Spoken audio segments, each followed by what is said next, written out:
Well, good Monday morning to my friends. I hope you had a good weekend, and I did. Enjoyed those few days off, and it's Monday morning, and we're ready to go again. So we're going to have a new Bible verse starting this week, okay? And it will be John 3:16. Now, some of you already know this verse because you've already shared it with me, and that's wonderful. So you'll just get some review on this one. Those of you who don't, it's okay. We'll learn it together, okay? So John 3:16, for God so loved the world that he gave his only begotten Son, that whosoever believeth in him should not perish, but have everlasting life. Now let's think about this for a minute. Notice it says at the beginning, for God so loved the world.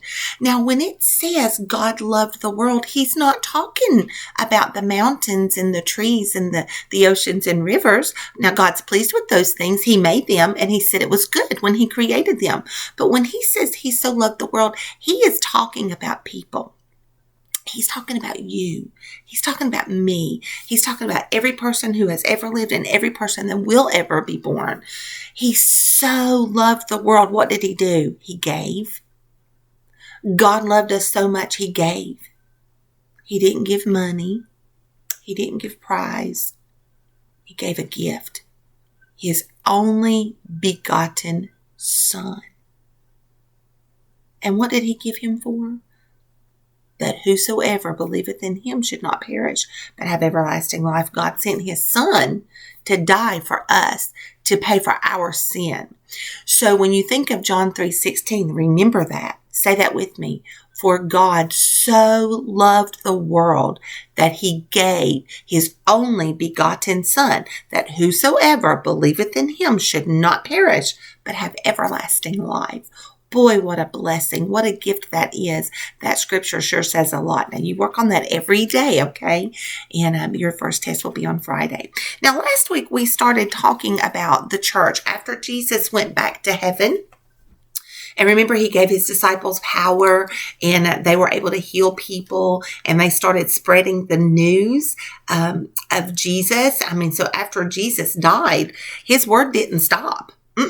It began to spread and grow everywhere. And as Peter and John, remember last week we talked about how he healed the lame man. He didn't have any silver and gold, but he healed him through Jesus, through the power of Jesus.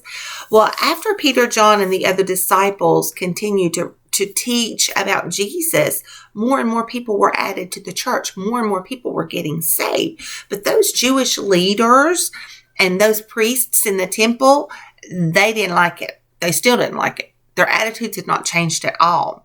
Remember that the priests in the temple wanted Jesus to be killed, and they were glad when Jesus died because they thought that this would end all of his teachings. They thought, well, Jesus is dead now. He is gone, and we don't have to worry about that anymore. We don't have to worry about things that he's teaching, things that he's preaching anymore. But that's not true. Because honestly, after he died, he rose and he went back to heaven. I'm telling you what, the news about Jesus began to spread everywhere. His people, his church, his Christians, they began to spread that news all over the place, and people all over were hearing the good news about Jesus and what Jesus had taught and told. And those temple leaders, they didn't like that. Those priests and things in the temple, they didn't like it when Jesus was teaching it. They surely didn't like it now that he is gone, and still people are talking about Jesus. So you know what they did? They got Peter and John and they put them in prison. Yes, they did. They put them in prison, and they were thinking, if we put them in prison, we're going to put them down in that horrible place. And Peter and John are going to say, oh, I don't want to be in here. And you know what? We're just going to stop telling people about Jesus because I don't want to ever have to come here again. I don't like it in here. It's awful. It stinks. It's terrible. Oh, if they'll just let us out, we won't tell anybody else about Jesus. But you know what? It didn't work. It did not work because they said, you know what? We can't help it. The Lord has done so much for us. Jesus has done so much for us. We can't help it. We have to tell what Jesus did. And people wanted to hear it. So they let them go. Well, one of the important men in the temple was a man named Saul. Now, Saul was watching, and Saul watched as Peter and the other disciples preached about Jesus. He watched as people were healed. He saw that. He was listening to all they were saying. And then he began to watch as more and more people began to trust Jesus and get saved. And you know what this did to Saul? It didn't make him happy. It made him angry. He got angrier and angrier. See, Saul did not believe in Jesus. He didn't believe that Jesus was God. He thought that all these people, that Peter and these Christians had turned against God and were believing lies. But let me tell you why. Because Saul did not know the truth. He thought he knew what was right, but he had been taught lies about God. And so he wanted to punish these new Christians because he thought they were telling lies. When all along, Saul is the one that didn't know the truth. But he was mean. Oh, he was so mean. And he wanted to put these Christians in prison. He thought if they were put in prison, that they wouldn't be able to spread that message. Just the same way, listen, think about this. When they killed Jesus and they crucified him, they thought if we kill him, then all the things that Jesus has taught, we won't have to worry about that anymore. But that didn't work. So then they put Peter and John in prison and said, well, if we put them in prison, they won't talk about Jesus anymore. And then we won't have to worry about them telling people these things that Jesus said anymore. But that didn't work. And now here is Saul, and he's wanting to put people in prison, and he's wanting to, he wanted to kill them. He was mean to them. He would beat them and whip them. But it didn't work. It didn't work. It didn't stop people from telling everyone that they knew about Jesus. So here's what Paul did. He went to the high priest there, and he said, listen, he said, give me letters that give me permission to go down to Damascus, to the city of Damascus. And I want to get all the Christians and I want to bring them back here to Jerusalem. And I want to put them in prison. Anyone who says that they are a Christian, a follower of Jesus. And that priest says, absolutely, I'll do that. So he wrote out he gave Saul permission. And Paul heads down to Damascus to get all the Christians and bring them back to Jerusalem and put them in prison. But God had another plan for Saul. See, as Saul was traveling to the city of Damascus, you remember he was going there to find Christians, to bring them back to Jerusalem, and to put them in prison. He hated them. He hated Christians. He hated what they were doing. But on the way to Damascus, a strange thing happened to Saul. He was just traveling along when all of a sudden a bright light shone down upon him.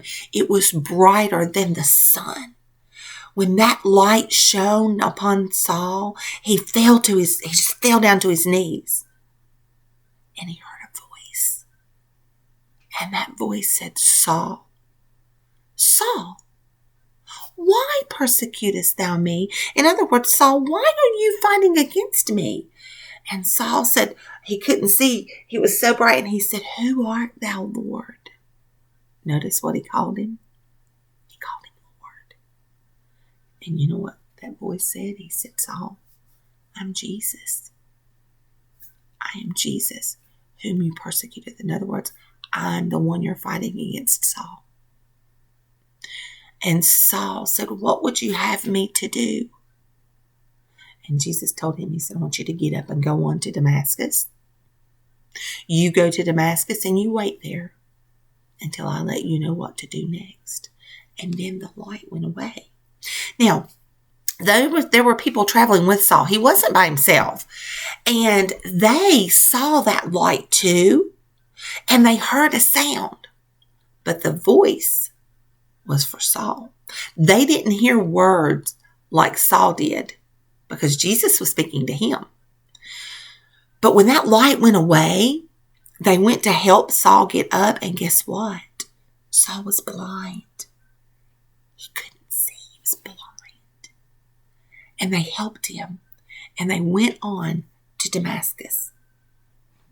And you know what? Saul knew that he got saved.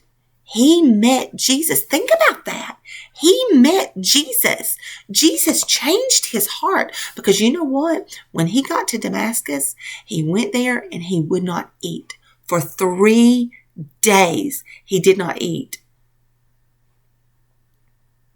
And you know, and he was blind. And while he was there, God spoke to a man named Ananias. And he said, Ananias, I want you to go. And I want you to go see Saul. I want you to see him. And I want you to touch him. He's blind. He can't see. And I have got a job for him. Ananias said, Lord, I've heard about this Saul. He hates Christians. But because you told me to go, I'm going to go. And he went to Saul. And when he got there, he touched Saul. And the Bible said it was like scales fell off his eyes. And Saul could see. God had changed him. And now, Saul wanted to finish a job. But now he didn't want to get Christians and put them in prison. No, he didn't. Do you know what he wanted to do now? He wanted to preach. He wanted to preach about Jesus. He wanted to tell people about Jesus. The very people that he came to take to prison, he wanted to join with them now and help tell others about the truth. He finally knows the truth and he wants to help spread the good news about Jesus. He was a missionary. He was the first missionary. He wanted to go out and tell everybody about Jesus. Guys, you know what? Do you know that you can be a missionary too? And me? We have good news to tell. We know the truth about the Lord. And there are people all around us who don't know about Jesus. We've got something to tell. Maybe at the playground. Maybe some of your family, some of your friends. We've got good news to tell. Let's do that. Let's let the Lord help us be a missionary. We don't have to go overseas to another country to be a missionary. There are people all around us who don't know about the Lord. So you can be a missionary too, just like Saul. Boy, we got some exciting things to learn about Saul. Oh my, what an interesting path the Lord chose for him. And I think you're going to enjoy learning about the life of Saul. You have a good day today, okay? And I'll see you again soon. I love you. Bye.